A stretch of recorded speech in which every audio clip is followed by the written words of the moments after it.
To install Jadx, go to its official GitHub page and scroll down to the download and install section. Note that Jadx requires Java to be installed as a prerequisite. From the GitHub release page, download the latest version of Jadx. Look for the jadx.zip file and make sure it's the main file, not the GUI or CLI only versions, since the main one includes both graphic interface and command line tool. Once downloaded, unzip the archive.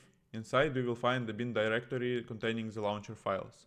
Jadx for the command line tool, and Jadx GUI for the graphical interface. You can run these files directly, but to make things easier, let's add Jadx to the system path. Copy the path of the bin folder, press Win plus R, type sysdm.scpl, and hit enter. Go to the Advanced tab, Environment Variables. Under System Variables, select Path, click Edit, New, and paste the path you copied. Click OK on all windows, and now let's test it. Open the command prompt and type jadx-h. If everything is set up correctly, you will see the help menu. And as you can see, it works, so we are now ready to use Jadx.